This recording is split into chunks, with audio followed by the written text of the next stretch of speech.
Good morning, baby faces. Another day, another pound. Maybe even on the super chat today. Who knows? Good morning to you. It's Tuesday, the 21st of April 2020. Hello, boys and girls, on another beautiful day. The trees are beautifully lit up by the sunlight that is pouring out of the sky onto this little studio. The sun shines on the righteousness, boys and girls, and believe me, it's shining on me today. Good morning to you. Looks like another nice day, boys and girls. Good morning to Mike Rees-Ponto, Piggy Malone in the house. Hello to Liz Hargreaves. Hello, Liz. Long time no see. She's in Ireland. Good morning to you, Liz. Hello to Jason Hughes, Diane Jebb, and did you say Piggy Malone? I think we've done Piggy Malone as well. And the delightful Diane Jebb, all in nice and early this morning. Hello, my loves. Been to the cycle after the show yesterday. Cycled down to the delivery office. Posted posted all your little bits and pieces off from Sunday night. Actually, it wasn't it? What was it? Hat for Mark Bowles. They may well all come today. In fact, you see, if I take the time to go to that post box, which is about half an hour cycle away, that's my exercise for the day. Then generally people seem to get the stuff the next day, or if not the day after. So it's quite quick, that post box. But a minor disaster yesterday, boys and girls. A minor disaster in that I touched the post box. My God, was I worried about that, dear. Didn't even have my gloves on. I touched the post box. As the letter went, it got caught somewhere, you know, because I think it's got some sort of wire basket inside these post boxes. And I'm trying to push it in, and then I accidentally, out of that part of my finger, on the nail, on the hard surface, hard surface, the hard surface of my nail touched the post box. It was terrible.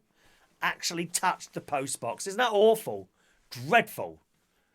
So, you know, for the next half an hour, 45 minutes, while I was cycling home, I was very conscious of this, and I didn't touch anything. But of course, now I've touched the bike. Now I've touched the handlebars on the bike. And then I got home and I touched the key and the door. I mean, it's just endless, isn't it? You can only do so much. I wonder if you touch something, right, and then, say, for example, you touch something with that finger. Look at the state of that thumb. Look at that. Do you know what that is? That's because I bite the skin and eat it. Does anyone else do that?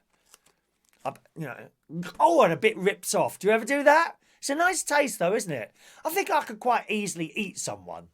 It depends what they're like. I mean, let's have a look down there. Jason Hughes, Diane, Mandy, Piggy Malone, Jason, Ray Reynolds. There's no one there that I really fancy eating. But, you know, someone pretty. It'd have to be someone pretty. A pretty young man. I could slice him up on a table somewhere. Maybe put an apple in the mouth. You know, like they do with the pigs. I have an apple. Or is it an orange? I can't remember.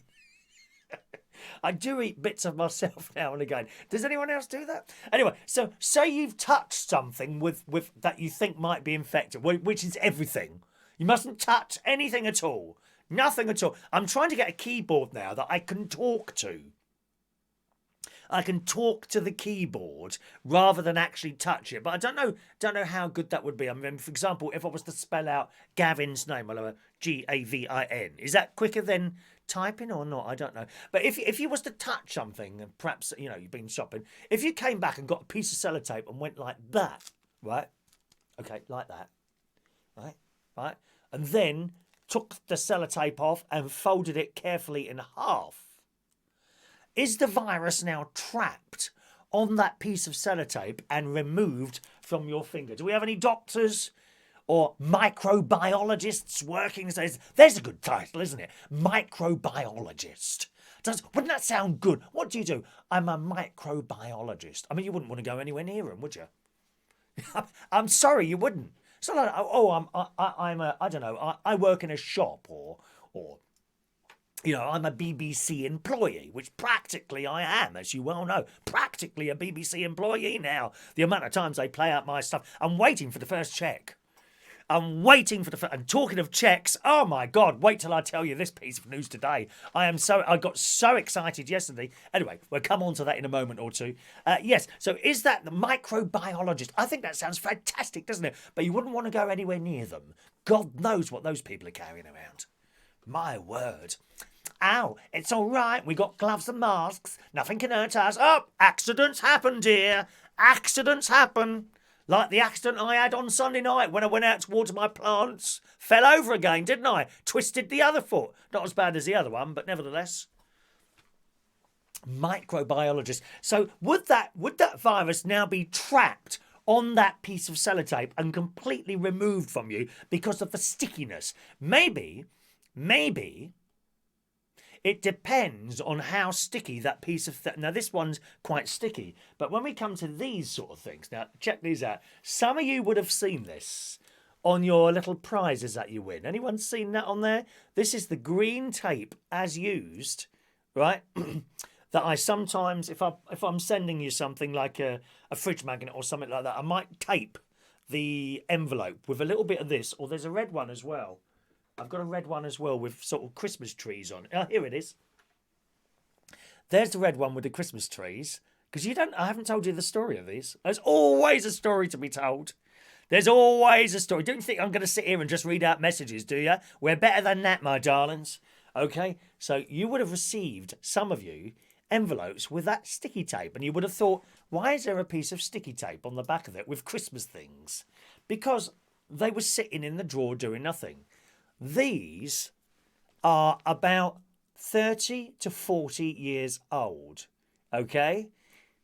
Some of you wouldn't have used these, but my mum had a bag full of Christmas tags and Christmas tape that she used to buy.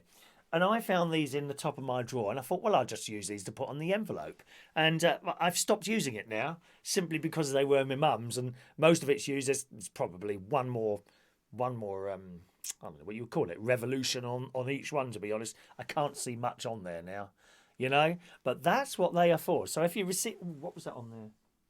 If you received an envelope with a bit of that, you have something that was touched by my gorgeous mother's hands.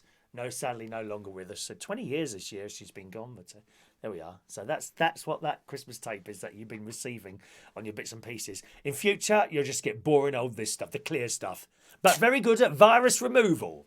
Very good at virus removal, all right?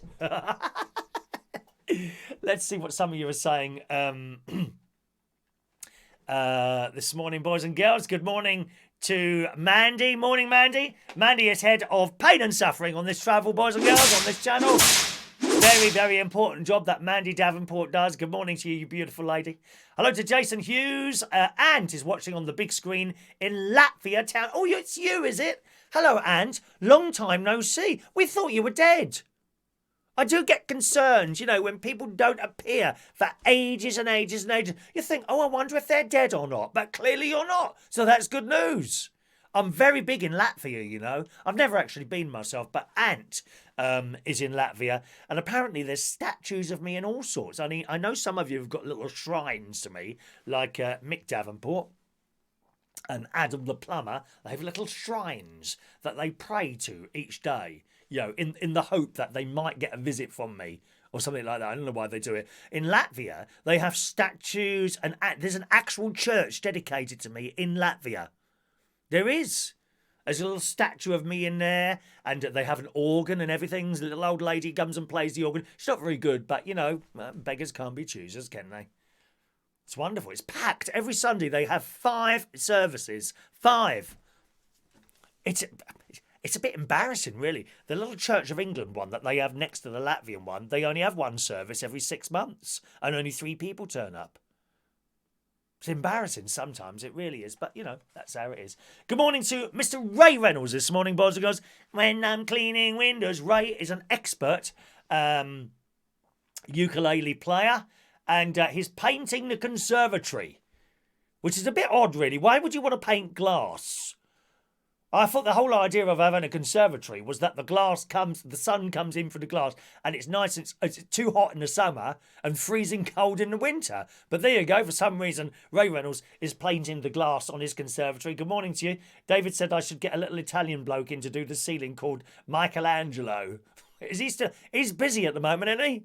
Apparently they're doing up the church in Rome. They've got quite a lot of time to do that at the moment because there's not many customers. I've seen that. I have been in the Sistine Chapel. Oh, what a wonderful place that is, dear. Not supposed to take photographs. I don't like you taking photographs in there. But, I mean, it's not just the Sistine Chapel, but the corridor leading up to it. Oh, it has to be seen to be believed. There's certain things that you can't appreciate from just photographs. I mean, take me, for example. You know, when you see a photograph of me, you think, oh, it's not too bad looking. And then you see me in the flesh and you are absolutely drooling. It's just how it is, you know. Some things need to be appreciated in person. And the Sistine Chapel is one of them.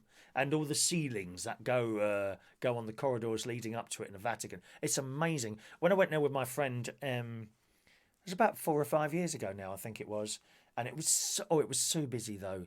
And I overheated in there, and it got a bit too much for me, to be honest. So many people coming along. But while you're walking along, every now and again you'll come across a little scaffolding, you know, just a mini scaffolding thing. And there's a bloke up there, you know, touching up the artwork. That's probably a constant job. I suppose they're going around doing the whole thing all the time. It's beautiful in there.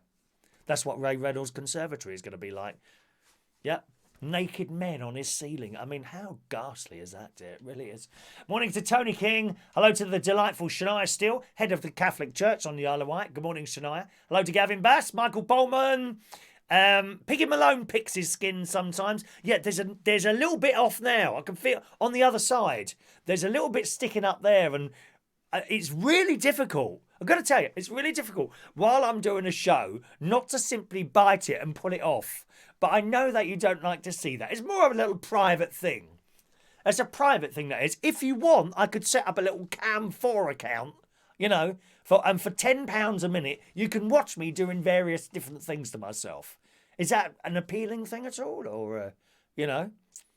I mean, some of the younger people, they've got all these channels, Cam4 and all this business. I could set up a little channel. We set up a little channel, you know, £10. You can watch me eating the skin off my thumb. You know, I'm not going to do it now, because then what would be the point of you paying £10 on Cam4 and watching me do it on there? You see. I mean, what I'd give you now is a little temptation, like, and then I wouldn't actually do it, you see. I'd get so far, and then to watch, and then a little logo would come up at the bottom of the YouTube channel. So to continue watching this, go to Cam4, £10 a minute. Thank you very much. Cash only, no cheques or cards. It's a terrible habit, Mandy. It really is. Good morning to Colin Coates. Hello to you. Tony King says I'm sick. Very, very sick. Morning to Sean Pye this morning. Just texting in there. There is the delightful Claire. Good morning, Claire. Did I have this on yesterday? Doesn't matter, does it? Make it irrelevant, really. Morning to Gary Butler. Morning to you. Gary Butler and his new haircut. His missus cut his hair the other day. I think it looks excellent. It's very similar to me. Very, very similar to me now. Not much more than me, actually, I noticed. Hello to Stu Art. Good morning, Stu. Should have popped into Boots and purchased a packet of those rubber thingies and rolled one out over your finger there and then. Oh, no, thank you, dear. I don't like the taste of those things. We don't like rubber gloves. Oh, my God, disgusting things. Even those marigolds, they stink, don't they? I don't like rubber gloves. Thank you. The jacket and clock match perfect. Oh, it's a bit crooked, isn't it? Look at that. There we go. There we are. Let's just uncrooked the clock. Is that correct? Uncrooked the clock.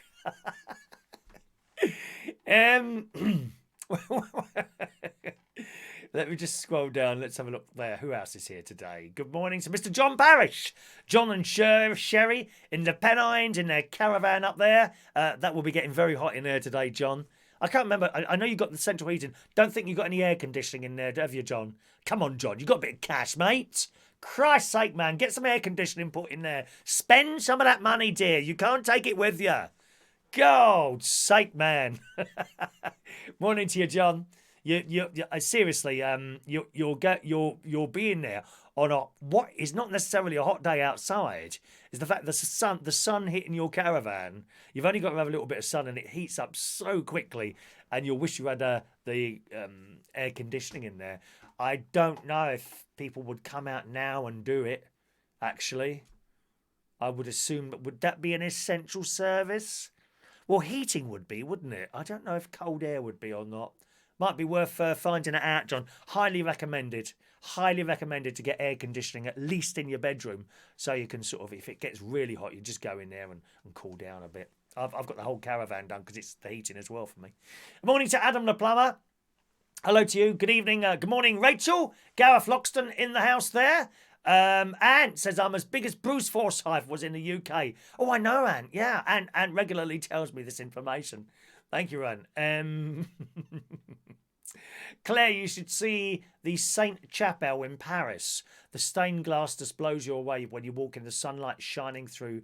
Incredible experience. That sounds somewhere that I would like to see. I'm going to make a list of churches over the world that I want to see eventually when we come out of this. And I might start travelling a little bit. I like to see churches. I like to experience... there's a particular place in Nebraska. The Lincoln something or other. It's not a Catholic church, but that's irrelevant. They have this choir that comes in, and a bloke called Tom who plays the organ really well, but he doesn't play it from the music that our lot would be playing it from. You know, he does his own arrangements. Oh, it's amazing. Lincoln, Nebraska church. Let me see if I can find it.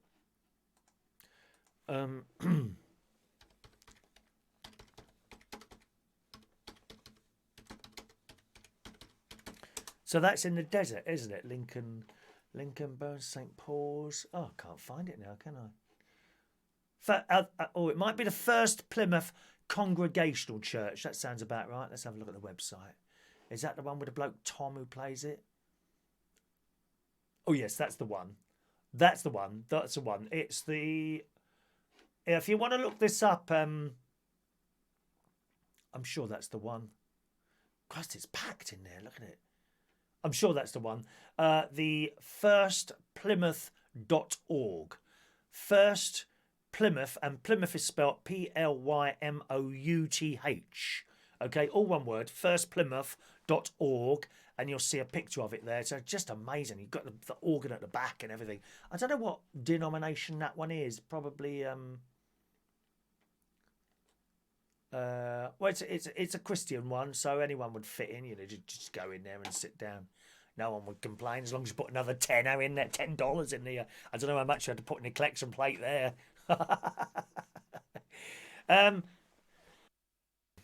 Oh dear, we'll have to scroll down a little bit there, my loves. Morning to Terry Turner. Thanks for your email. That's all right, Terry. I had to tell off Terry this morning. He's asking for a raffle ticket. The show hadn't even started. That's taking the mick. At least make sure there's a show on. The amount of people is occasionally there's no show, as you well know, and they still send in the request for raffle tickets because they haven't even taken the time and trouble to check that there's been a blooming show on. Dear me. And just a reminder, gang, always ask for your raffle tickets by email rather than any other method because they drop in the correct box there, and I know everyone's. Otherwise, you start asking by Facebook and text and things. Someone asked by text yesterday. Can't remember who it was now, but you did get a ticket. But please just do it on the email. That address there is the one you want to send stuff in, okay? Morning to Maureen, watching us on her big television in the living room. Good morning, Maureen. Adam, you're like my Michelangelo painting. Look beautiful from a distance, and when you get close, you can see the workman on the scaffolding. What's he mean by that? What? Rude. You say hello to Mari. Good morning, Mari. Mick Davenport just tried cancelling my Sky TV. Pff, you must be lucky. Good luck with that one, Mick. There's another company that's really difficult to cancel with. 3. That's the network phone that I'm with. They also provide me with the 4G broadband up at the caravan, which is excellent when it's working. I have to say, no problems with that. Generally, I think if you have a problem with your phone, it is your phone. It's not the network. Therefore, I buy my phones outright. And I don't change them every year, let alone every 2 years. This is coming on 3 years old now. The battery is starting to... I mean, I have to charge this up this morning... It's on 32% now, and that's been plugged in now for about 45 minutes. It takes a longer to get charged up now, and it doesn't last as long, certainly. And I'm now charging this sort of 3 times, almost, not quite, but almost 3 times a day. I do have it on a lot to do bits and pieces, as you know. But I still reckon I can get at least another year out of that before I either change the battery or change the phone. There's a new phone now, isn't there? There's an iPhone SE out, which is supposed to be top notch inside, and it's about 499, which is pretty good for an iPhone. You know, I never need the most up to date things. I'll always go back a little bit, but that seems to be the most up to date one. Yet it's like £1,000 cheaper than the one was last year, which doesn't quite make sense. Unless, of course, they didn't sell many. Maybe they've learnt that lesson. Maybe they can't just keep putting things up and up and up. Eventually, it's going to start hitting sales, isn't it? I would imagine.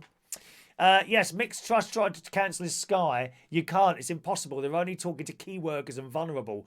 I am vulnerable. I live with Mandy. Well, behave yourself, darling. Behave yourself. You see, I hear these stories about domestic violence and all that, which clearly you're into sort of a domestic violent situation there, Mick, darling.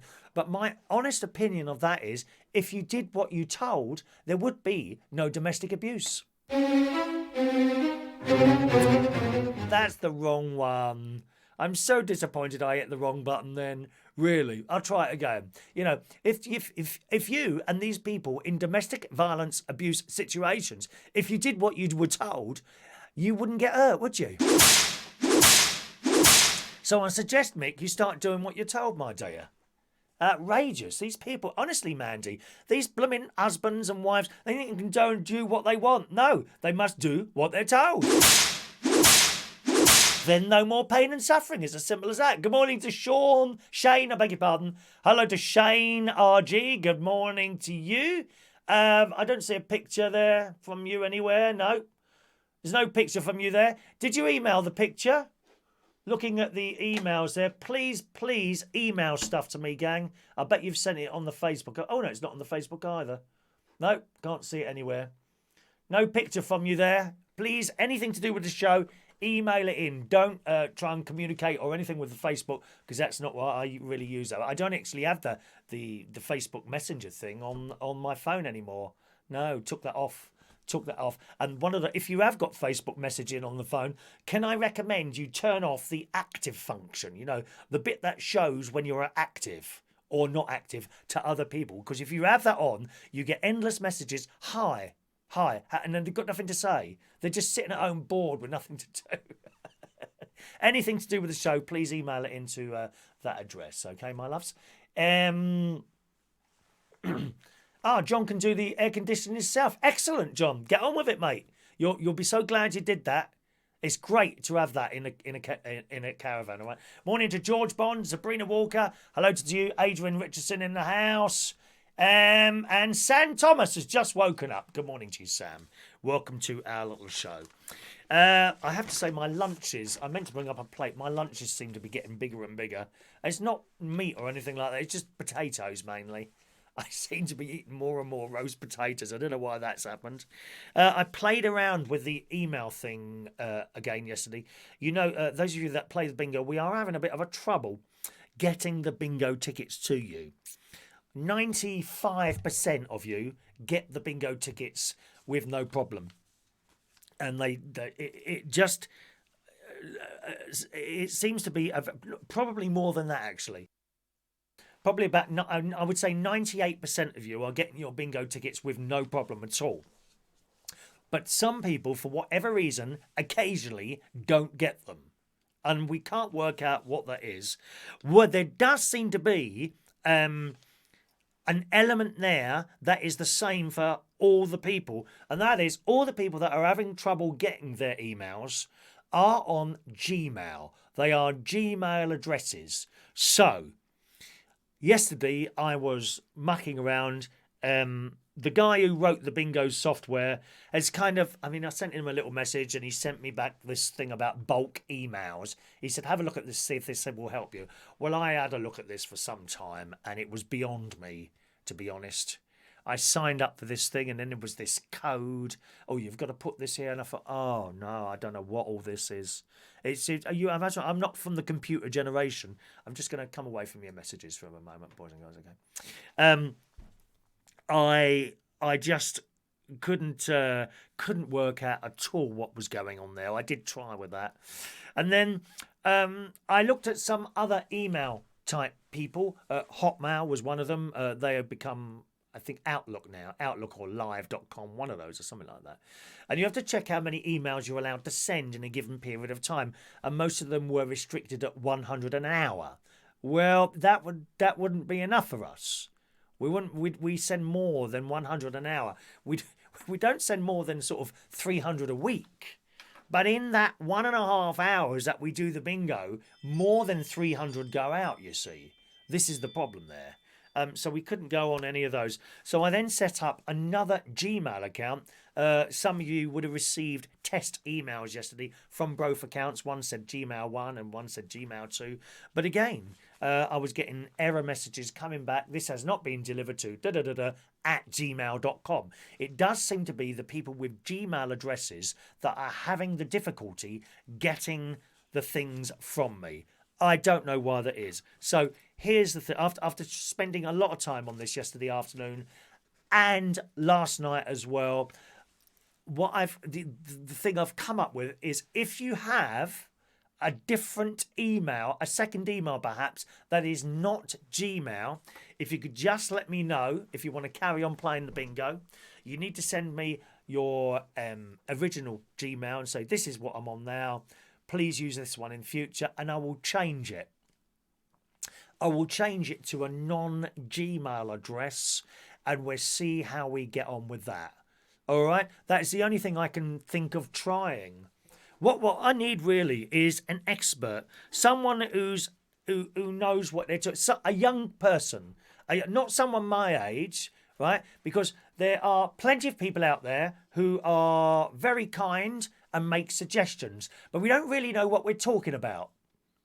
You know, lots of suggestions coming in from lovely people suggesting, oh, well, try this, try that. Most people say the same sort of thing, and sometimes I look at it and I think, well, I know that's not going to work, or I know that's going to work. What we want is someone who's gone through school and has done computers and understands what the hell I'm talking about here. Because I don't even know I know what needs to happen, but I just don't know how to do it. It's just impossible. And some of these bulk email things, they want to charge you so much money and this. Well, I mean, you know, the bingo doesn't make any money. You know, it would be costing me to do it. Do you know what I mean? And there has to be a limit there. So we need someone who knows what they're doing, not someone my age, not someone sort of over, I would say 40. Anyone who's over 40 and has got suggestions, we don't really understand. It's all very well saying, oh, we know this, we are this. Well, we don't. We don't. And I'm always the first person to say, look, I don't understand this. So that's what we need, someone who understands what they're talking about there. As I say, the chap who created the programme, he's a young chap and he was very good at it. But he's kind of moved on now, and I don't think he really wants to be involved in it anymore.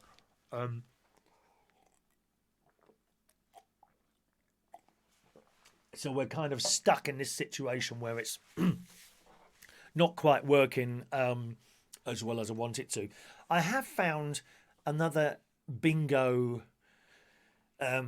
software kind of thing.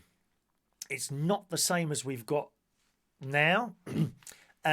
It's a little bit difficult for me to try and get my head around that at the moment, but I'm looking at that at the moment. And that would be different. Whether it's suitable for the way we do our one, I don't know. But I'm looking at that at the moment as well. All right. I've done the music round for tonight's show. That's all ready to go. So tonight, of course, is quiz night here. It's quiz night tonight from 8 o'clock, all right? Quiz night tonight from 8 o'clock. And last night, the other thing I did last night is I went out and looked for the satellites. Yeah, it was just about 5 to 10 it was. I just finished recording the music round for tonight's quiz. And I thought I'll go outside and have a look to see if I can see any of the satellites. And I went out in my garden first. I've got quite a lot of bright lights out there. So I turned all those off and I looked, can't see these satellites. And then I came out of here and I walked up the main road, sort of the main road coming down to my house, in between all the other houses. And I'm up like this looking at the sky, and I knew it was south ahead. And apparently they were going from west to east or east to west, so I knew it was south right in front of us. I had the compass on my iPhone, and it said south is that way. So I'm looking, can't find these. Of course, there's a lot of trees around here as well, but it was a clear sky. And there was a couple of times where I saw single satellites going over, you know. The way to see satellites go, they don't look like shooting stars. Like, oh, they look like shooting stars. No, they don't. They don't look like anything like shooting stars go whoosh. Satellites go and they move slowly and you can follow them. But what you've got to do is pick an area of the sky and just look at that area. Don't keep looking around because you'll miss them. They are very, very faint, most of these. And now and again, I think I saw 3 altogether. 3 satellites slowly moving across. And sometimes it looks like they jerk. And I don't think they do. I think that's your eye movement. They kind of go a bit like that, you know, like that. But I didn't see the line of satellites that that bloke Elon Musk has sent up. Some of the astronomers are doing their nut at the moment because they say, well, it's spoiling the natural stars, which, of course, they have got a point there. They have got a point. They're trying to look at stars and Elon Musk's blooming line of satellites are moving across the sky. But I couldn't see it.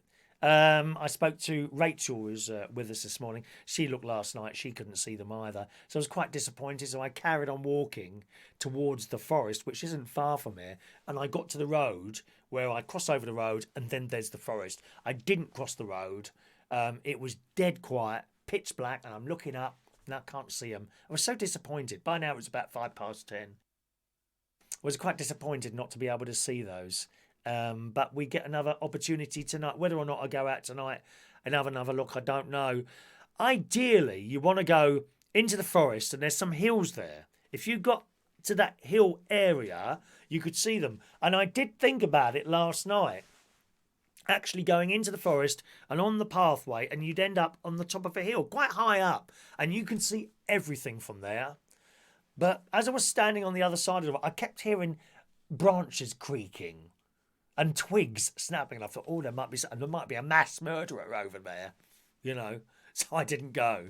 And I think you'd have to go with 2 or 3 people if you went over there, and that's not permitted at the moment, is it? So did anyone see the satellites at all last night? If you did, I think you were very lucky to see them. Let's have a look.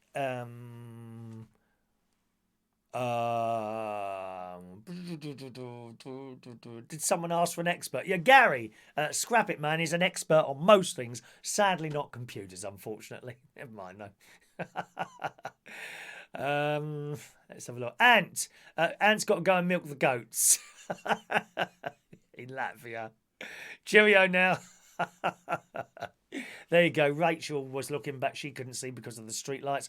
Oh, my sister, did you see them last night? How fantastic.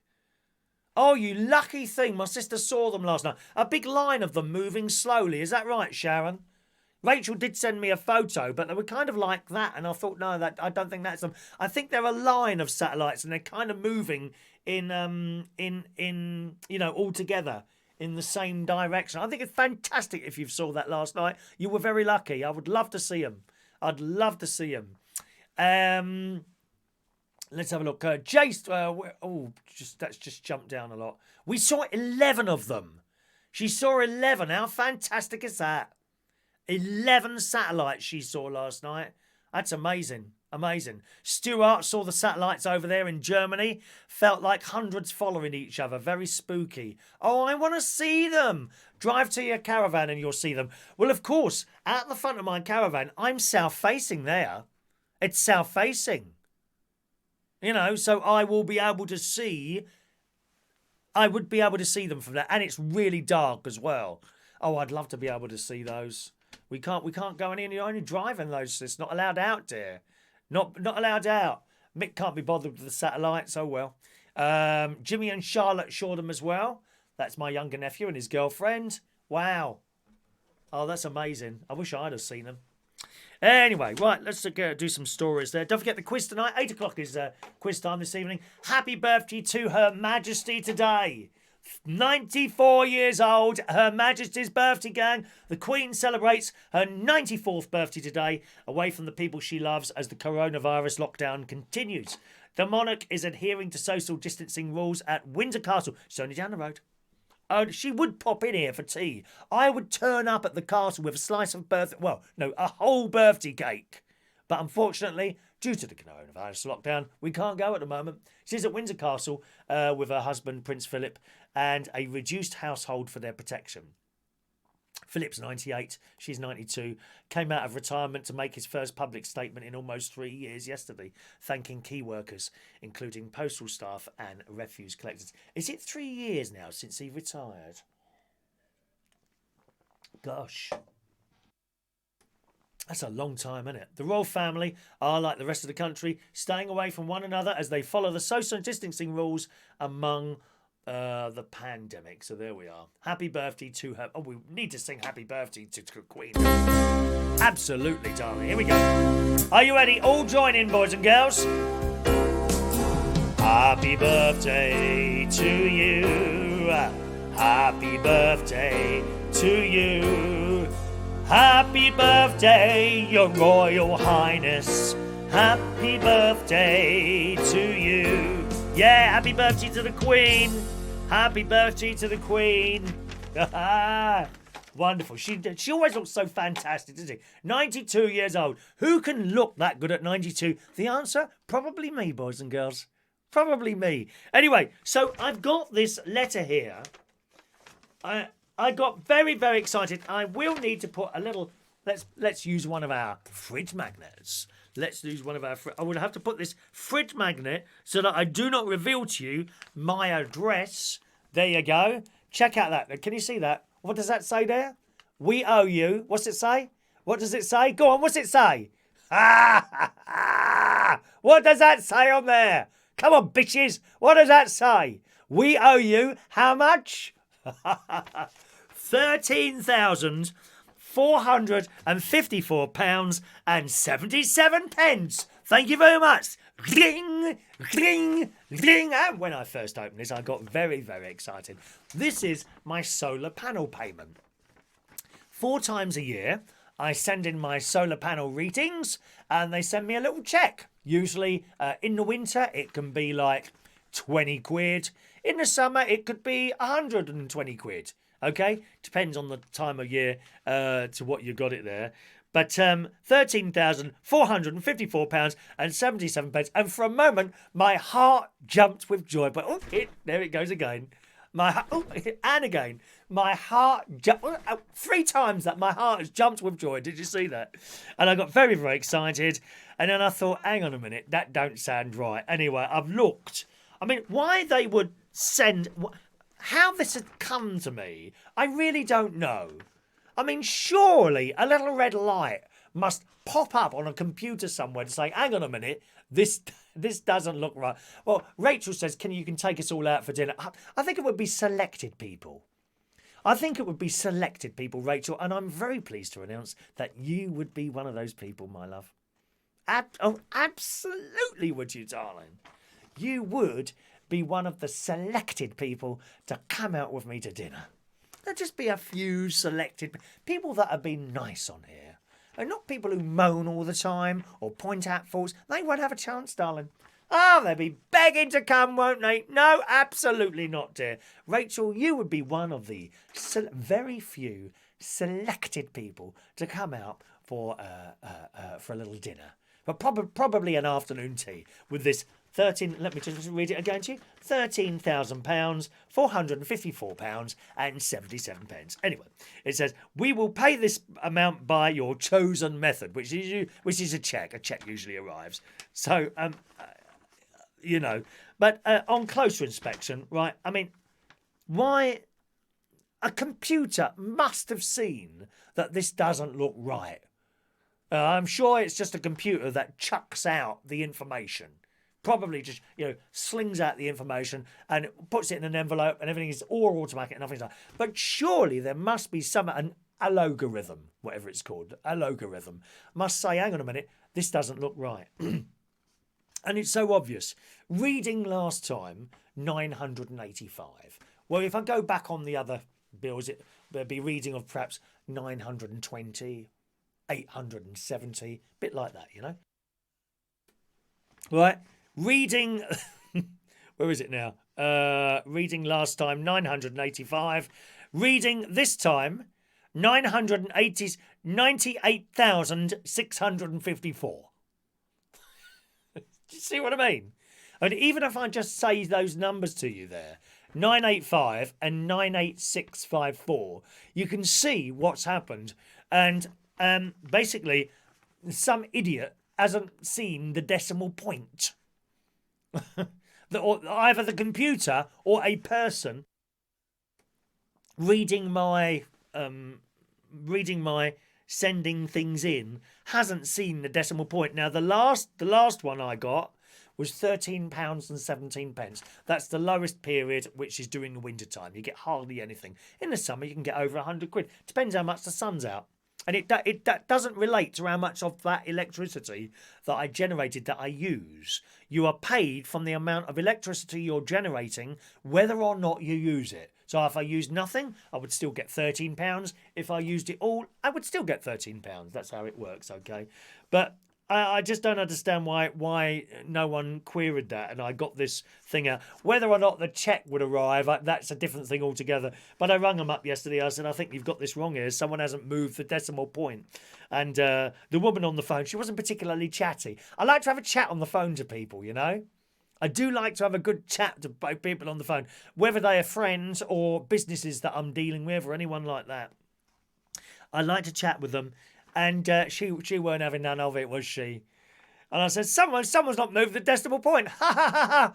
Oh, right. Okay, Mr. Reardon. Well, if you could give us the correct reading. So do I assume that you've... And if I could just have the correct reading, please. She weren't having none of it. Didn't want to talk. What a miserable old bag. Miserable old bag.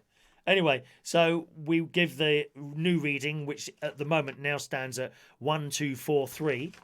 So even so, you see that's gone up from 985 to 1243 in that period of time, January, February, March, April, or February, March, April. Can't remember exactly what it is. It's 4 times a year we send in readings, and they will correct that. And all well and good. And they sent me a cheque, and then I'll have to go down to the bank and touch one of those filthy, disgusting machines alive with viruses. And what I could do, you know what I could do? Get a bit of tissue paper. Couldn't I? And put that over the keys while I'm pressing it. Something like that might be a good idea. But there we are.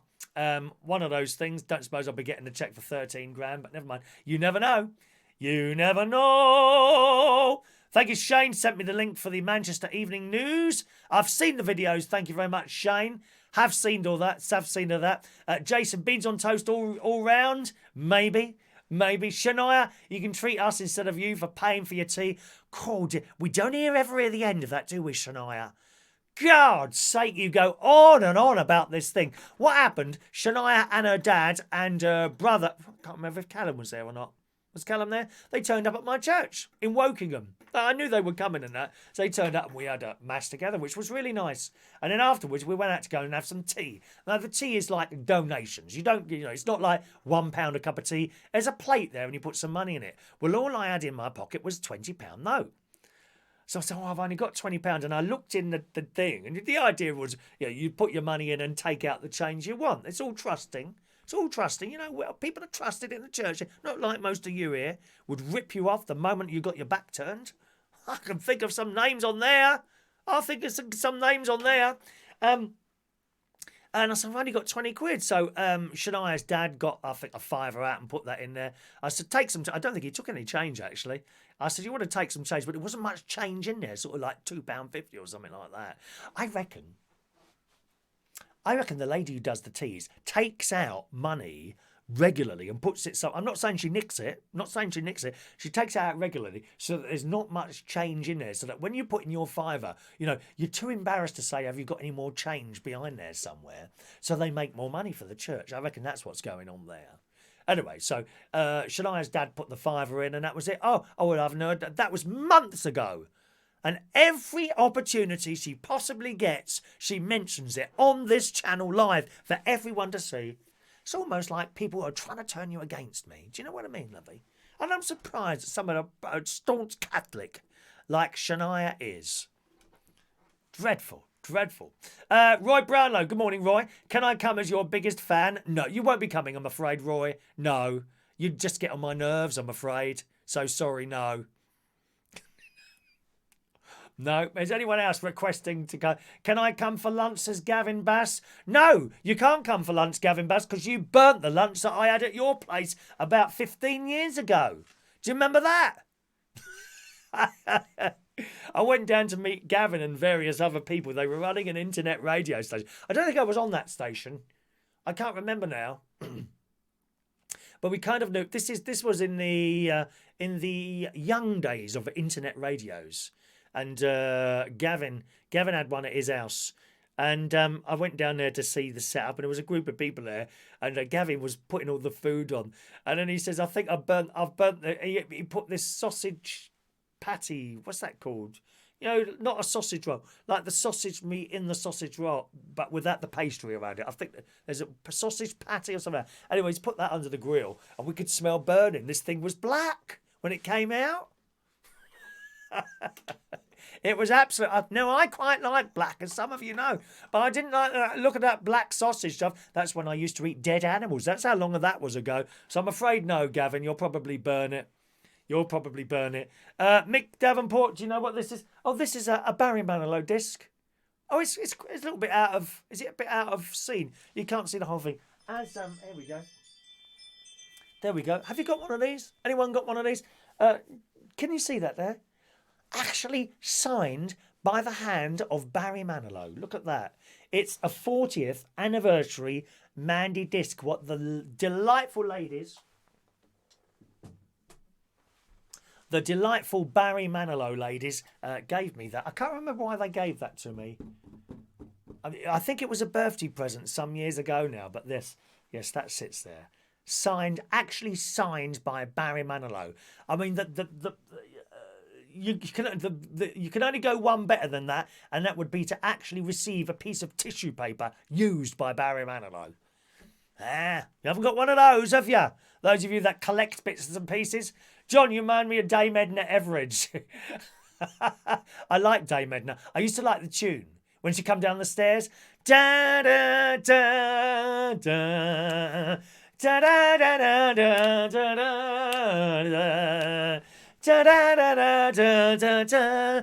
da. Oh, it was an excellent series. London Weekend Television, wasn't it? London Weekend Television did a series of her, and then she disappeared for a while, and she came back for a special. And I think Ray Reynolds, if he's still with us, he'll know this one.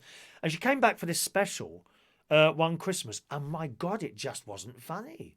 It was cringeworthy. Don't know why that was. I think what had happened is that because of this damn PC crap that everyone's into, she tried to PC her show up a bit, and it just wasn't funny anymore. Killed it stone dead, which was a great shame. But I used to like Dame Edna Everage. Yeah, Barry Humphries there. Mike Rees-Ponto has been doing videos. We can't see that channel anymore, unfortunately. Not just your channel, but you used to be able to click on the 3 dots next to people's chat names, and it would say go to channel. We can't do that anymore. YouTube seems to have removed that facility. It's nothing I've done, so you'll have to look for Mikey Mike's channel there. Okay. Morning to David Fryer. Good morning to you, young sir. Morning, David. George, when you put the microphone on, we put the video of Happy Birthday Day. You forget to turn your microphone back on. Yeah, that happens quite often, doesn't it, George? Well spotted, old boy there. Did I see Lincolnshire somewhere? Where's Lincolnshire? I can't see that now. That's gone now. Good morning to Paul and Lou, just joining us there. Morning to Paul and Lou. Talking of royal type things, we've got an interesting story going on at the moment with old Meghan and Harry, who are now in, where are they? Los Angeles. They couldn't stay in Canada, could they? For some reason. Was that something to do with the security? I can't remember now. Anyway, I saw this on the news this morning, and I'm not surprised. This is to do with her father, who I have no time whatsoever for. He is a disgusting piece of filth. Her father. Whether or not you like Meghan Markle and Harry and all what's going on is neither here nor there. Her father is a disgusting piece of filth. I mean, how would you like it if your father started dragging you through courts and talking about you on the television in a derogatory way? He's disgusting, that Thomas Markle. He's just an attention-seeking idiot. He really is. Meghan Markle in the Daily Mail today has branded her father a liar and denied she knew her influential friends planned to reveal details of the deteriorating relationship with him to an American magazine, New Court Papers have revealed in the Daily Mail this morning. Now, if you weren't sure what was going on and how bad they were being to each other or whatever, this is what kind of sealed it for me. Text messages have now been revealed in new court documents, claim the Duke and Duchess of Sussex tried to protect Thomas Markle in the days leading up to their wedding while he was forced to drop out of the lavish Windsor Castle wedding due to his failing health. The Duchess of Sussex also states Thomas Markle did not answer truthfully when asked if he colluded with a photographer to stage pictures of him in the weeks leading up to the 19th of May 2018. 2 years ago that was now, that wedding. Can you believe that? 2 years nearly. She maintained she was unaware that 5 close friends had chosen to intervene in the growing public debate about her relationship with her father by giving interviews to People magazine for an article published in February 2019. And in one message, these text messages have been sent and have now been revealed in court. In one message, Prince Harry says, "If you love Meg and want to make it right, please call me." And in another that's sent by Meghan, is it Megan or Meghan? I'm never quite sure, Megan or Meghan, whatever it is. She sent one saying, "I'm very concerned about your health and safety."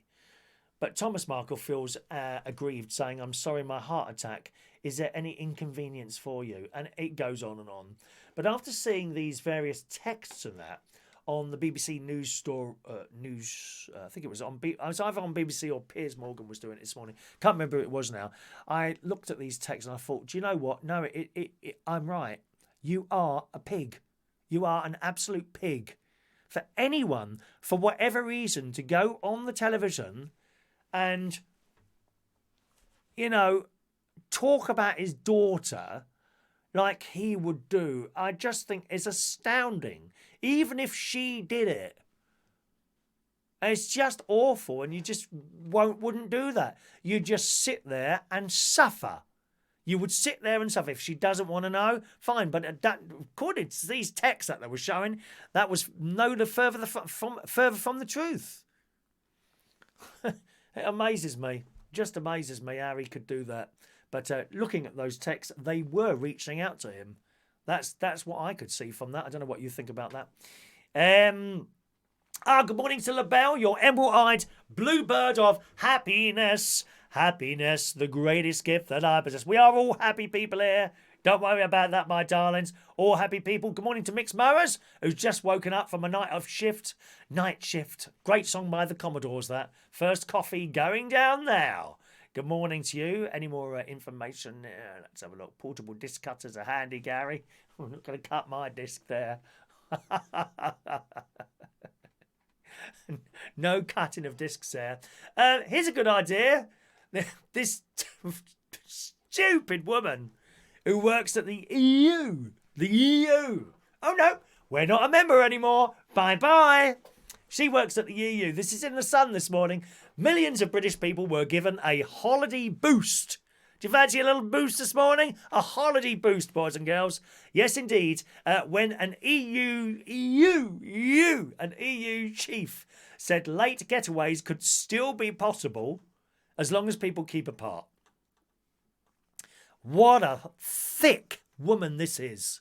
European Commissioner President Ursula von der Leyen. I bet she's important. She walks around with her little clipboard and iPad all over the place taking notes. Oh, I'm European Commissioner President. I bet she's really important, isn't she? Anyway, she said she was optimistic people would be able to travel as coronavirus was brought under control. All right, here we go. You're going to love this in the Sun this morning. But it could mean sunbathing in big plexiglass boxes to ensure families are isolated from one another. Oh. Now, like those domes? They got a big one at Cornwall. I can't remember what it's called now. They're like a glass dome thing. That's what we're talking about. Someone's created this picture of a beach With loads of glass domes, not real, loads of glass domes on it set out 2 metres apart. And that's the idea. So you go on the beach, go in one of those and sunbathe. What planet is she on? Mrs. von der Leyen says, I think we're going to find smart solutions to have a summer vacation. What's the point of going on holiday and then shutting yourself in a little glass box? You might as well stay at home, mightn't you? Maybe a little different with other hygiene measures, but with a little more social distance. But it's impressive to see that we've found solutions. Last week, Transport Secretary Grant Shapps said Brits should not book their summer holidays as the COVID-19 crisis might still be raging. I can't see it being over any time soon. We'll have this for months. Months and months as they go on for, mark my words. I noticed all those people that were on Facebook and all that saying that, not so many people are going to die and all this. Oh, it's not as bad as they're making out. They've all shut up now, haven't they? They've all shut up now, including some of them, and I wouldn't wish this on anyone, some of them who said that sort of thing and are now in the sky. You know what I mean? Awful. They've gone very quiet, haven't they? I've remembered all the names. Don't you worry about that, my dear. I may or may not bring them up. His remarks sparked a furious response from the travel industry, which said they showed a complete disregard for people's jobs. Yes, of course, people's jobs are important, but to be alive, is that not more important? They don't want to take the lid off this too quickly. Miss von der Leyen's remarks. What's her name? Mrs. von der Leyen's remarks came as ministers in Greece and Austria began hatching plans for how to get tourism up and running again. Vienna is considering deals with individual countries in Europe that would allow travel to resume. And it goes on. So if you want, you still may be able to go on a holiday, but you're going to have to sunbathe in little glass boxes. Are you looking forward to that? Sunbathing in little glass boxes? Thanks very much. John, the Eden Project Sunbathing Club. That sounds pretty good to me. The Eden Project, Rachel. Thank you. Centre Parks. Do they have that as well, Centre Park? Oh, yes, they have the swimming pool in those domes, don't they? Well, these are sort of little domes. These are kind of little domes that you would go in. Very strange looking indeed. Well, the Scouts are doing good. I was in the Scouts. It was a wonderful time of my life. Being in the Scouts, going camping, learning about knots, building fires, being in a gang show. Bear Grylls will lead a group of Scouts on an indoor hike to the moon. They're raising money here. Brilliant.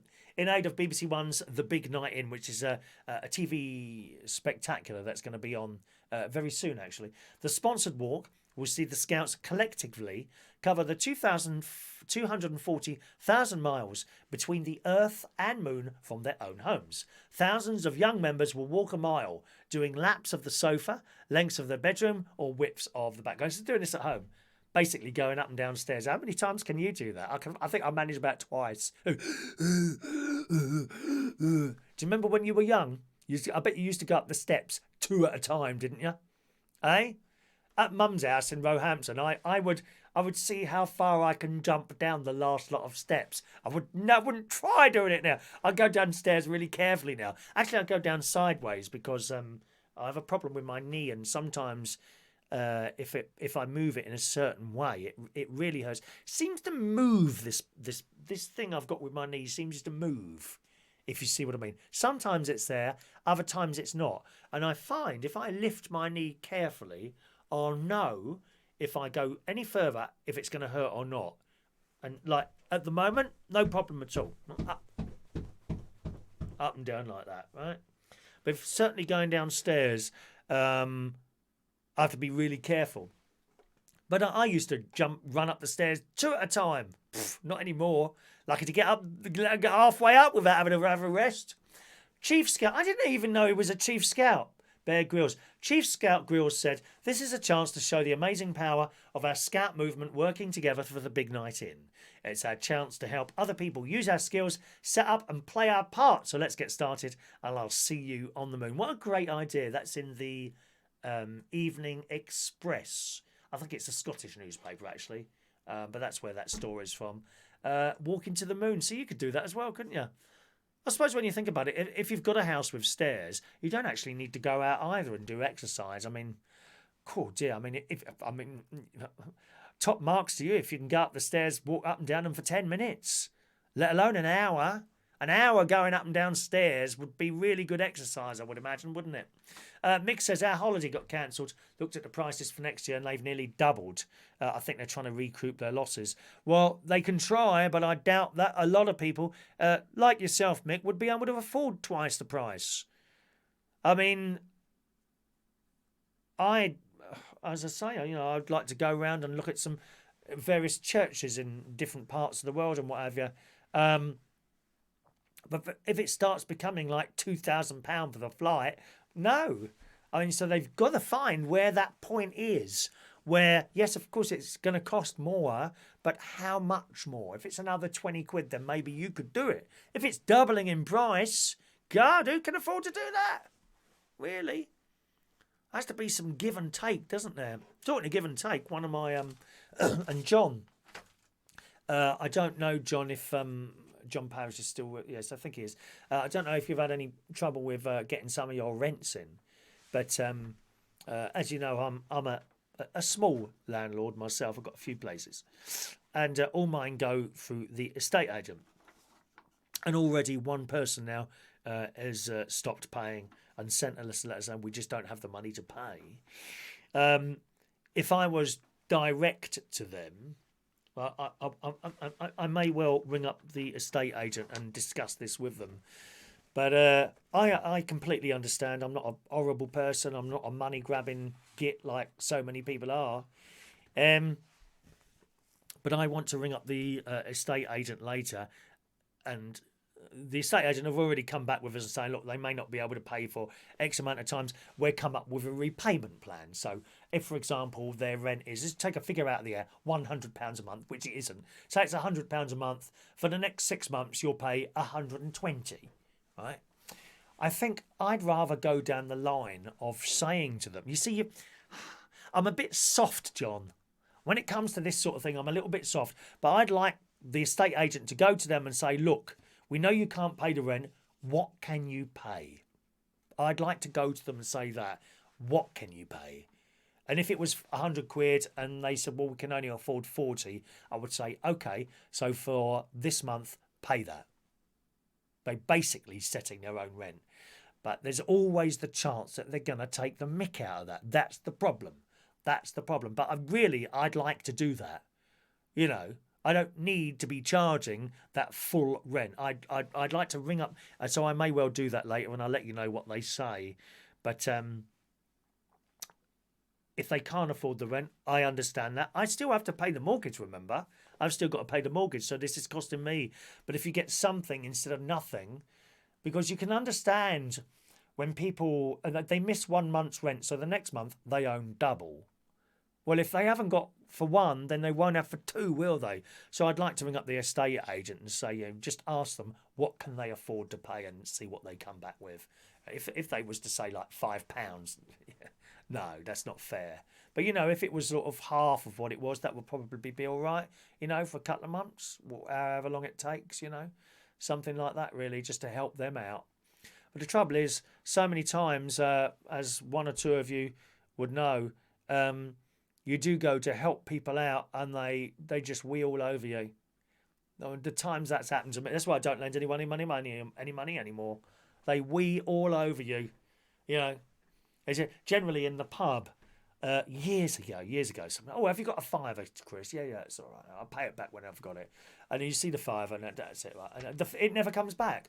And then you see them for weeks and weeks. They're coming in the pub, spending the money. And then you let it go, and then eventually you say, have you got my fiver yet? Oh, no, I haven't got it there. And then they make you feel guilty. That's why I don't lend any money anymore. They wee all over you. Do people favours, and they just wee all over you, don't they? I'm sure it's happened to one or two of you. It's one or two of you that's happened for. John says that's why we pay these thieving agents for, Chris. Yeah. Well, to deal with that sort of thing, yes. But the agent wouldn't have gone to them and perhaps been as soft as me in saying, look, what can you afford to pay? They would have said, okay, well, you owe this month. Next month, we can set up a payment plan so you can pay back everything you owe. I would be inclined to let them off that bit. As long as something was coming in to pay the mortgage, then I'd be kind of happy with that for a period of time, just to help them out. It's not really the way to do business, is it? You've got to be hard sometimes, unfortunately. I've got something on my bottom lip. What have I got? What? Have I? Nothing on there. Nothing on there. Perhaps it dropped off. Mike, travelling abroad could be like it was in the 70s flight. It's expensive. Have to have holidays in the UK. I've no problem with that. Yeah, get those caravans out, my loves. John Paris will be renting out his caravan soon. £1,000 per night. Includes heating, though. Jason, my mortgage is froze for 3 months. It's been added to the end time. Yes, that's the thing with the frozen mortgages, Jason. I think a lot of people are under the impression they get let off the mortgage for 3 months. No, they don't. It gets added on to the end. So if you can afford to keep paying your mortgage or mortgages, depending on what you've got there, then it's probably advisable to carry on paying it. You know, that being said, you always need something in the bank just in case of rainy days, and it's raining at the moment, isn't it? Claire lives in a bungalow. I guess I could go up and down in the loft ladder. Well, that's probably even better than going up and down. So do be careful, Claire. The trouble with her is Claire, she never dresses down. I can see her now sitting there watching this programme in a like an evening outfit with high-heeled shoes and all that on. Because Claire is very posh. You know, she's probably, I would imagine 20 minutes time, you know, the butler will be arriving with her morning tea and biscuits, which is very nice. Good morning to David Fryer. There's a well-known myth about the word quiz. In 1791, a Dublin theatre owner, Richard Daly, made a bet that he introduced a word into language within 24 hours. Sorry, what does that mean? David. Hi, Chris. There is a well-known myth about the word quiz. In 1791, a Dublin theatre owner, Richard Daly, made a bet that he introduced a word into a language within 24 hours. What is that to do with, David? I have no idea what you're talking about there. If you elaborate, I'll come back to that. I don't know what you're talking about there, David. Tell me more. Tell me more, tell me more. Was it love at first sight? Tell him more, tell him more. Yeah. Holidays in the UK? No thanks. All right, Michael's not going to... All right, don't go on holiday then, Michael. Stay in your flat, you miserable git. Stay in your flat then. Stay in your flat. Don't want to go on holiday in the UK. You've never been... How would you know? There's some beautiful places. Lake District. Wow, go to Welsh Wales. You can be there in an hour and a bit. Go and see the sheep, darling. Bah. Bah. Lots of sheep in Wales. Go and climb up Snowdonia. See how you get on there. Some beautiful places. Go and visit Edinburgh. Go and see the beautiful buildings in Edinburgh. The architecture there is something else. It really is. Anyway, what else have we got? Here's a lovely story here. Now, you know that bloke Tom? Tom, he's the old bloke who's doing the walking, isn't he? He's raised something like £15 million. I don't know what it's up to now. There's a young lad who's seen him doing this and now wants to do it as well. This is a little disabled boy, 6 years old. He is now walking 10 metres a day to raise money for the NHS. After being inspired by Captain Tom. This is a sort of story that brings a real tear to your eye, doesn't it? A young boy with spina bifida has raised more than £60,000 for the NHS by walking 10 metres a day after being inspired by Captain Tom. This is in the Metro this morning. Frank Mills, who's 6 years old, initially wanted to raise £99 to match Captain Tom's age, but has since seen that total rocket. He only started walking 18 months ago and struggles with short distances. His story went viral after being posted on Facebook, with more and more people donating to the rising sum each day. His mum, it's in Bristol. So this is, you may have seen this one already, Mick and Mandy. They're in Bristol. Mum, Janet and Frank from Victoria Park, Bristol, struck upon the idea 4 weeks into the lockdown. After watching Captain Tom on the telly. She said, Frank just said, I want to do that. So we grabbed hold of that magic moment of motivation and we took his walker outside for him. We chalked out 10 metres on the pavement with a start and finish line and 2 metres saying, you can do it markers. Frank's enthusiasm was not just surprising but invigorating. As he shouted at one of our neighbours to sponsor him, we thought, why not? Maybe we could go and get some friends and family to support Frank. We quickly put something up on Just Giving and shared the link on Facebook, and from that moment it took off. We can't believe how people are responding. As well as having spina bifida, brave Frank was born extremely prematurely, just under 25 weeks. Gosh, that's small, isn't it? And spent nearly 5 months in hospital. Janet and Jad Choney said they are extremely grateful for the work of the NHS with their son, hailing their amazing care and dedication. So what did he say? He's got now £60,000 or something like that for the NHS. Isn't that a wonderful story? Isn't that fantastic? I'm always in amazement at little young people like that doing something to help other people, because of course at that age as well they're completely innocent. They don't understand how things are financed and government cutbacks here and this doesn't work and machines and all that. They don't understand the world. All they understand is that, oh, perhaps I can send them a bit of money, and he's gone and done that. Just amazing. Mandy, that's the little boy from Bedminster. Keep up the great work, Frank. Isn't that wonderful? Absolutely wonderful there.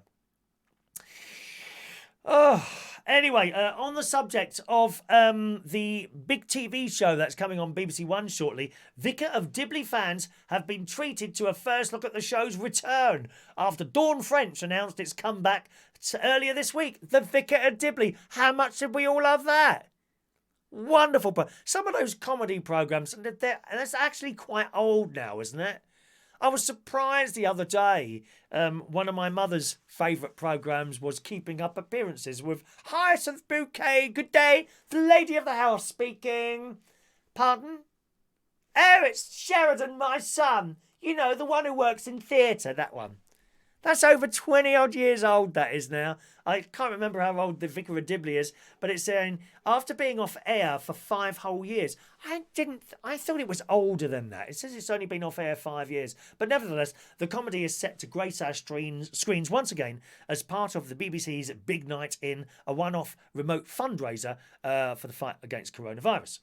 As we anticipated, what mischief Geraldine Granger will be getting up to while stuck in lockdown like the rest of us, we have been treated to a sneak peek of the sitcom's return on the very bland, boring One Show. Sat from the comfort of her home, the star was all done up in the iconic character. As she joked, thank goodness for modern technology. Last night I had the first meeting of the council connected by an app called Zoom. Lots of people using that Zoom thing. Talking of which, there's a lot of people now have tried, karaoke hosts doing the same sort of job as me, been trying to do some sort of online karaoke with no success whatsoever. It's because of all the delays. You send the music to you, 20 seconds later it comes back. So it all sounds so messy. It just doesn't work. As I said previously, you know, if the BBC were doing it, they could do it. They'd have a camera here. They'd be playing the music at that end, you see, and it would all be arranged and sorted. We're not the BBC. We can't really do anything like that. So that's really something to look forward to. I was a fan of the Vicar of Dibley. And, of course, Dawn French, such an amazing, very, very talented lady, isn't she, on the telly? So very much look forward to the Vicar of Dibley on that BBC One show that's going to be on there very, very soon. Good morning to Daniel Woodhouse. Good morning to you. Hello to you. Emma Chambers has gone. Which one is Emma Chambers? I don't know who that is. John Paris, my mum used to be like Mrs. Bouquet, bless her. Yeah, I had an auntie like that, John. Auntie Shirley. She was great. I lost her a couple of years ago. She moved to Australia in early 1980s. They all moved to Australia, lock, stock and barrel, her and cousin Vince, who's very high up in the police in Australia. And cousin Simon was there, and Uncle John. Uncle John's still alive. He's well into his 80s now. And then one of my other cousins, he went out there, I think, or it might have been over here, met an Australian girl, married her. Tim is his name, Tim Ryan. And he went over there as well and has made a life for himself out there. He does gardening, so he climbs up ladders, chopping trees down and all that. Of course, his work hasn't stopped because it's all outside, you see, in Australia. Good morning to Fran Green. I don't know if I've said hello to Fran yet. Good morning to you. Jason, Vicar of Dibley, proper vicar she was. It was great, that programme, wasn't it? The Vicar of Dibley. Good morning to Russ. Hello to Russ. All right, there you Russ. Chatting to each other there. Let me just have a scratch. The bottom of my foot keeps getting really itchy at the moment where the heel is. I haven't got ringworm or something like that. Dear me. Gets worse and worse, doesn't it? Have you ever cut your dog's toenails? Have you ever done this? In the Daily Mirror today, Linda Sheldon shared a video to her TikTok. Anyone on TikTok yet? Get on that TikTok. Showing how she managed to cut her dog's nails with no fuss. And now she's been hailed a genius. If you're a dog owner, it's more than likely you'll understand the struggle that is clipping your dog's nails. Cats are worse. I think you'll find cats are worse, aren't they? Overgrown nails can be incredibly painful for dogs, so it's important to keep them trimmed to a reasonable length. I believe, especially if you don't go outside, I don't have a dog, but if it's like a house dog, which presumably you would walk anyway, their nails aren't banging on the floor so much, so I think they grow. I might be wrong with that. She says, need help clipping your dog's nails? I gotcha. And she most certainly does. Her hack starts by wrapping cling film around the top of her head before smearing a generous amount of peanut butter on it. So she puts cling film on her head and puts peanut butter on the front like that.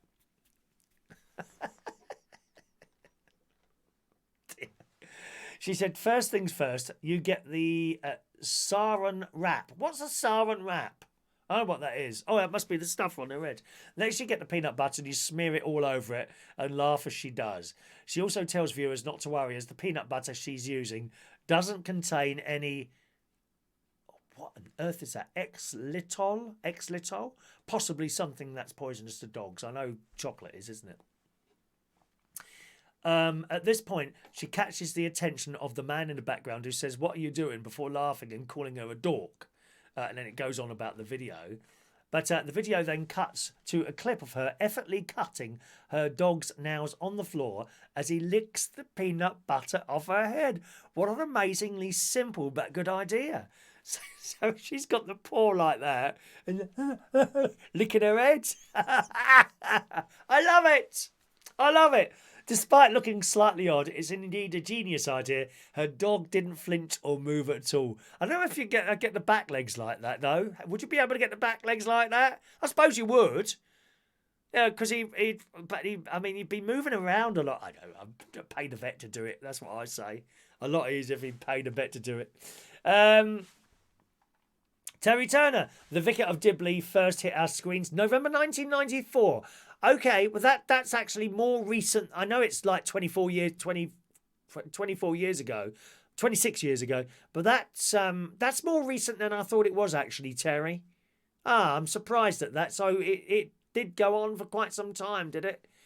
Keeping Up appearances shared between 1990 and 1995. See, Terry, you could be my producer, couldn't you, really?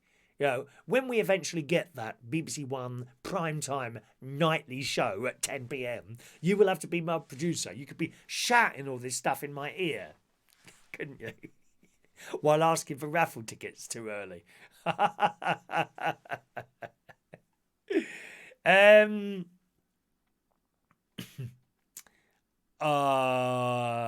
Where are we there? David, my sister has got a rabbit and his toenails are really long, finding it hard to walk, but she can't cut them because the rabbit won't let her do it and she can't afford to take it to the vet. Yeah, it's a shame, and that will start hurting the rabbit, won't it? But they don't understand animals, do they, really? They don't really understand. George Bond, his favourite one was Dad's Army. I think mine too as well, George. We have that in common. I love Dad's Army. I've got the whole box set downstairs, which has been in its cellophane wrapper now for about 8 years. But I watch them. They're always on BBC Two on a Saturday night, aren't they, Dad's Army? Ray Reynolds, I think he's gone now, but he's got a Dad's Army uniform that he wears sometimes when he's performing with his ukulele, which he does very well. Daniel, Emma Chamber was Dippy Alice. Oh, she died 2 years ago, did she? Okay, all right. I'm not so keen on them. Sorry, not so up on actresses and actors' names sometimes. Excellent. Was that Gary talking about the bill? Is that coming back? Who's making that? Is it Thames? Because it was Thames that made that, wasn't it? They used to be the ITV contractor for London and the South East before it all went big and ruined the whole ITV thing, I think, in my mind. Then they became a production company. Well, they were a production company, but they had they provided all the television for London. Now they're just a production company providing various programmes for people and what have you, isn't it? And I know the bill was made by Thames, wasn't it? Perhaps they're still making it. I don't know. Good. One more story, and then we'll do today's raffle tickets, boys and girls. And we've been talking about this for some time now with the birds singing outside. They sound like they're singing louder, although Claire probably quite rightly pointing out they're probably singing the same volume. It's just that the ambient noise outside is so much quieter now that we're noticing them more. I noticed this morning they seem to start singing at 5 o'clock, but then when I wake up, they're not singing anymore. What's all that about? I woke up about 5:30 this morning for a wee, and I could hear all the birds singing, so I opened my window, left the window slightly open, so I could drift off to the sound of the birds singing, which is lovely, really, being able to do that. But then when I woke up again at about 7:30 actually, they're not singing. So they must just sing for a period of time and then they stop. Anyone else notice that? Anyone else notice that? There's LaBelle. In the Daily Mail today, can you hear the birds singing? Because we've been talking about this a few times. Huge reduction in ambient noise from traffic and aircraft. Did I have my pills? Yeah, done them. What day is it today? Oh, it's Tuesday, isn't it? Tuesday. What does it say? Tuesday. It says Earth Day tomorrow. What the hell's that? Earth Day. Is that when we all have to turn our lights off at 8 o'clock for a minute or something like that? Oh, what's the point of that, eh? Yes, huge reduction in ambient noise from traffic and aircraft during the coronavirus lockdown means that birdsong is more audible than ever, experts have found. Sound recordings taken in London and across the southeast of England by engineering consultancy firm 24 Acoustics revealed the remarkable change. It certainly does sound beautiful out there when the birds are singing, doesn't it? Their intelligent noise monitoring systems are designed to record noise coming from construction sites, wind turbines, industrial activity and aircraft overhead. Now, just coming off that story slightly, the wind turbines. I don't have a problem with wind turbines. I really don't.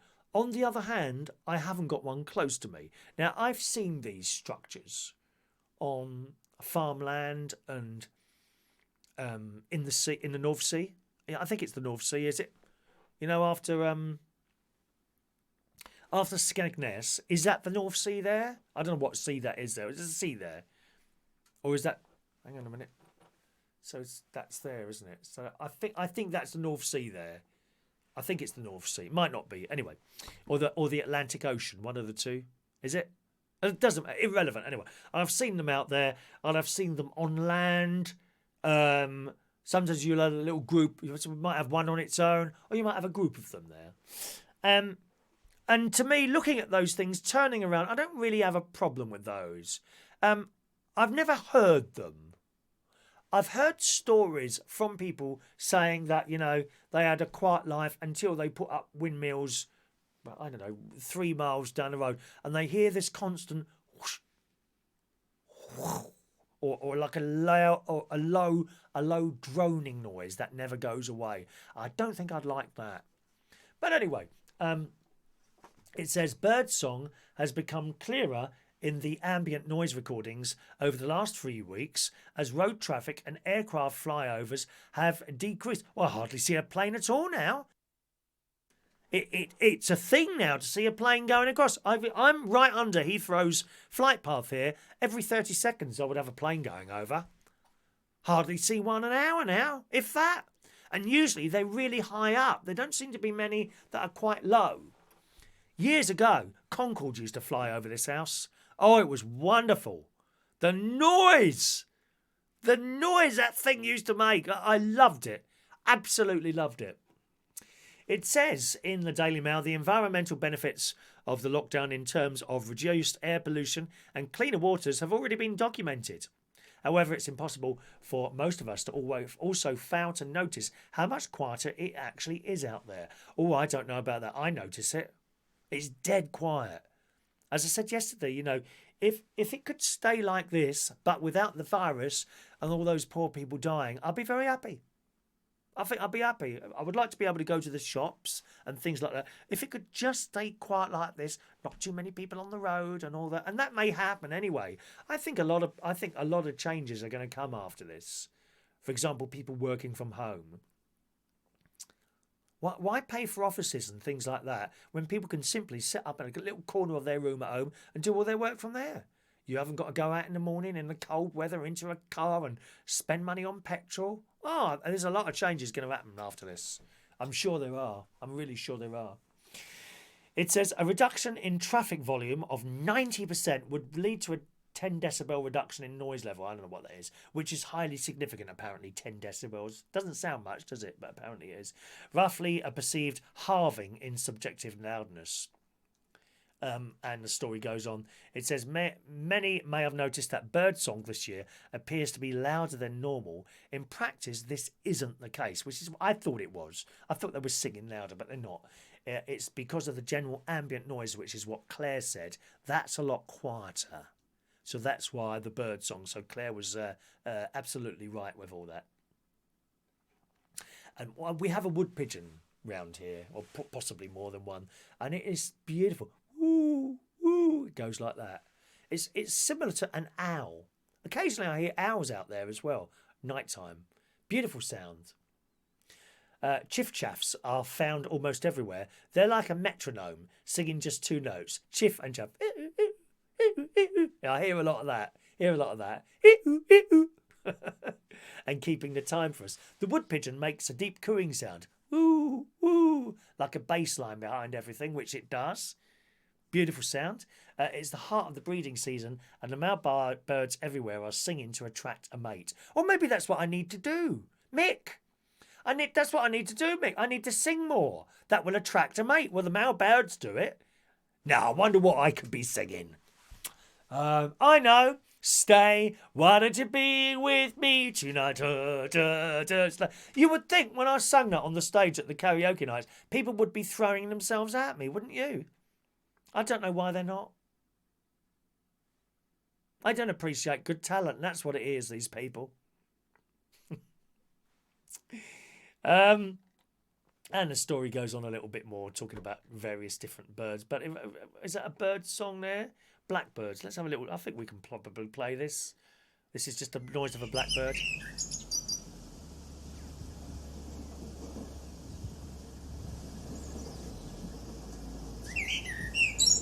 Yeah, I got a lot of that in the garden. Got a lot of that one in the garden. What else have we got here? We got sand martins singing in Cornwall. Let's see what they sound like.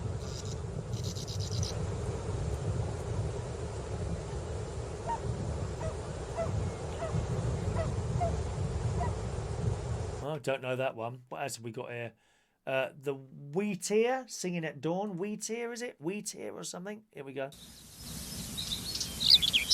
Yeah, I've heard that one before. The wheatear. Where's the bird? Oh, here's the chiff-chaff. Let's do chiff-chaff. Chiff-chaff, chiff-chaff.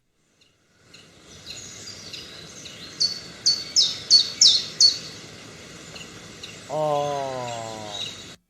Well, I love it. I love the sound of birds. It's so nice. Little birds singing away there. Blooming beautiful. Really is. So that's what I hear in the morning, and they're all these different bird noises together. It's just wonderful. Jason, we've got a parrot. I'm trying to keep him to say chat. How rude.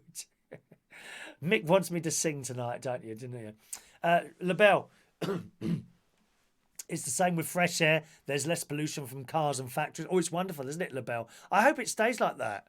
I really do.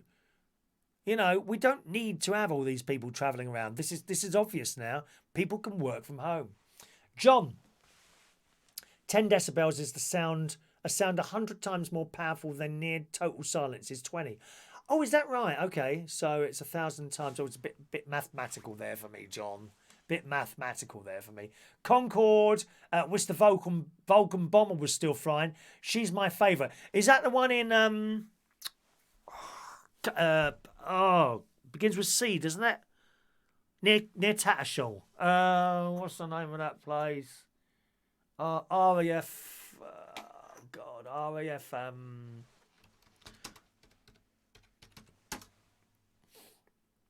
Coningsby. Is that the one at Coningsby?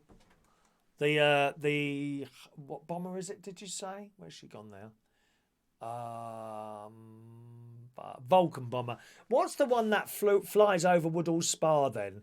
When they have the 1940s weekend, which has been cancelled this year. Of course, you know what can you do? Oh, I went to that last year for the first year. What a fantastic day out, or the weekend. They have this 1940. I did a video of that. About this time last year was, I think, around May possibly time. You'll have to see. I don't know how you would find that. Be on my YouTube channel. Just go down all the posts from May last year, and you'll find about the 1940s weekend when they have all the cars and people singing 1940s. Oh, it's wonderful, wonderful. They go all over the country doing that, but apparently the one at Woodall Spa is the best. Well, last year they had this bomber flying over. I can't remember what it was called, whether it was called that one you're talking about there or something else possibly. Not quite sure. Was it the Lancaster? Thank you, Gary. The Lancaster bomber. That's the one. The Lancaster bomber. That's the one that flies over. So that's a different one, is it? But wow. We were just walking up and down and Gary was buying yet another burger from the burger place. And I could hear this noise. And all of a sudden this Lancaster, was it Lancaster? This Lancaster bomber came down and it flew like this right across. Low, just above the rooftops it was. And it flew right down the road and it came round and did it again. Oh, the noise. The noise, it really made your hair stand up on end, that. Absolutely amazing. Absolutely amazing.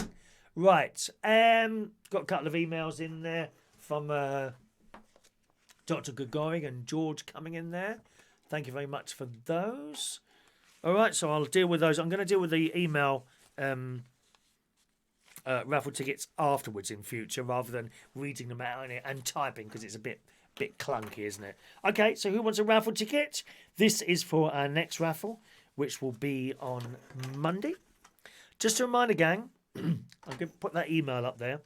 If you're on the bingo system and you have another email address other than Gmail, could we use that, please? Could you send me that other email? Just send me an email from your other email and I'll re-register your bingo cards to come to that one because I think it's a problem with Gmail rejecting the bingo tickets. Okay, so if you've got a different email address, as I know many people have got like 2 or 3 email addresses, if you've got a different email address and your Gmail one is registered for your bingo tickets, please can you send me an email to my email address there saying, can you use this email in future for my bingo tickets? And I'll change you over already for this Sunday. All right, my love? Okie doke then, here we go, gang. Oh, LaBelle, my neighbour shoots BBs at a target to scare the birds out of the trees. Oh, poor little birds. Poor little birds. Sean, can I ask you to do it by email, please? Sean, we need those raffle ticket requests coming in by email because they're getting lost. Just all raffle tickets either on the live thing or on the email, if you don't mind there, my darling. All right, because they are getting lost in bits and pieces. I'm forgetting. It's all got them coming in at different places. All right, Sean. Hope you don't mind me asking that, my love. 132. Here we go. David Fryer. 132. Mick Davenport. 133. Rachel. 134. Roy Brownlow. 135. Colin Coates. 138. Where the other ones have gone. I must have used some other tickets somewhere. 138. Don't worry about it. If the numbers are ever out, it makes no difference. 138 is for... where did we get? Roy Brownlow. Colin Coates, 138. Colin Coates. Tony King, 139. Mandy Davenport, 140. Michael Lawrence, 1 for... 146, Michael Lawrence. 146. 1 minute. Let's just scroll down there. Michael Lawrence. Who's after Michael? Let's jump down there. Where did Michael Lawrence? Sprinter Van. 147. 148 for Gary. Diane Jeb. 149. Mark Borden. 150. 150 for Mark Borden. What's this now? 141 for Fran Green. Heidi, 142. Russ, 143. Mari, Vulcan has Delta wings like Concorde. Oh, is it right? Okay. Okay, beautiful plane, that Concorde. I used to love Concorde flying over here. There's Claire, 144. Claire, you must have got your afternoon tea now from the butler. Is that right, my love? Sorry, your morning tea. Rachel's only got Gmail. Well, as I say, Rachel, I don't know. Some people, it comes back to me, and I don't know why that is. And it generally seems to be always Gmail. I'll do a few more tests again today with the email send out, so you'll get some things saying, you know, this is just a test, just ignore it, and I'll see what comes back to me. I'm pretty sure it's all Gmail things that come back to me, unfortunately. All right, but anyone who has got an alternative email other than Gmail, please send me that address, and it will take it. Hopefully, it will take some of the stress perhaps off the Gmail account. And then that may well make a difference. If I can get as many people as possible to move from Gmail to whatever other email they've got, then that may well help. Otherwise, we'll just have to carry on as we are now. And occasionally, someone's not going to get a bingo ticket. Sorry, gang. I've tried my best to try and sort that out. I don't understand what I'm doing, to be honest. It's all very hit and miss there. Okay. Where do we get to? Claire? I've done Rachel. Have I done you, darling? Well done, Rachel. I don't know. Oh, there's Rachel's one. So Claire and then Jason Hughes, 145. Jason Shania only has Gmail. Okay. Mari, 151 for Mari. Mari Low, Shania, 152.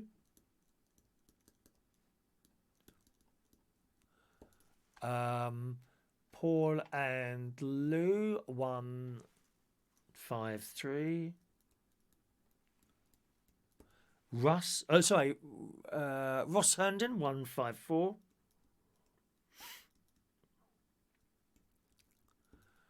Simon Steele, 155. 156 for Michael Pullman.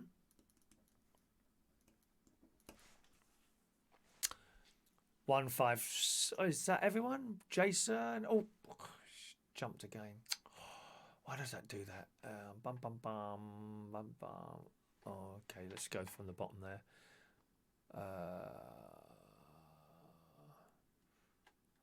Jason. Good luck with that, Jason. Jason's got his mum's funeral next week, isn't he?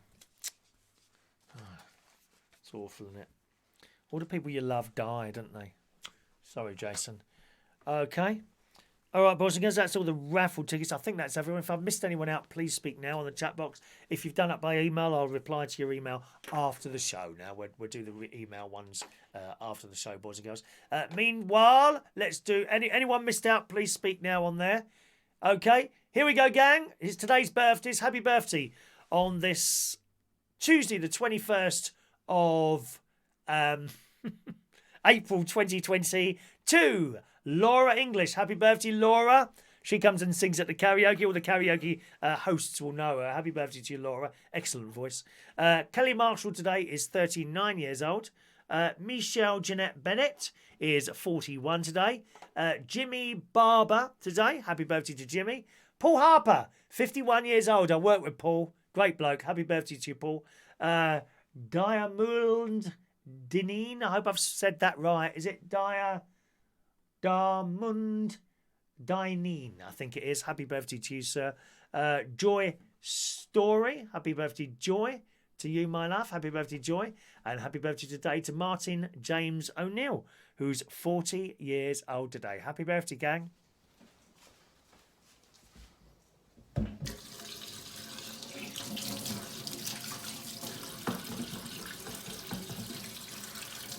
Happy birthday to you. Happy birthday to you. Happy birthday, happy birthday, happy birthday to you. Twice, coronavirus. Happy birthday to you. Happy birthday to you. Happy birthday, happy birthday, happy birthday to you. Happy birthday. Yeah, happy birthday, boys and girls, to each and every one of you. All right, don't forget, once again, gang, if you do have another email that we could use to send out your bingo tickets other than Gmail, please send it through on an email there and I'll swap you over. I've got one from Coty there. Thank you very much. Email there asking for raffle tickets from various people, which I'll deal with a little bit later on after the show as well. Lots of people wishing everyone happy birthday, which is nice. Tonight is quiz night. Quiz time is 8 o'clock tonight. 8 o'clock is our Tuesday night quiz. We'll have 2 lots of questions, a picture round and a music round starting tonight at 8 o'clock. Enjoy your Tuesday, gang. Thank you very much for watching and listening to the show today. I'll see you a little bit later on, around about 8 o'clock. Good morning to you.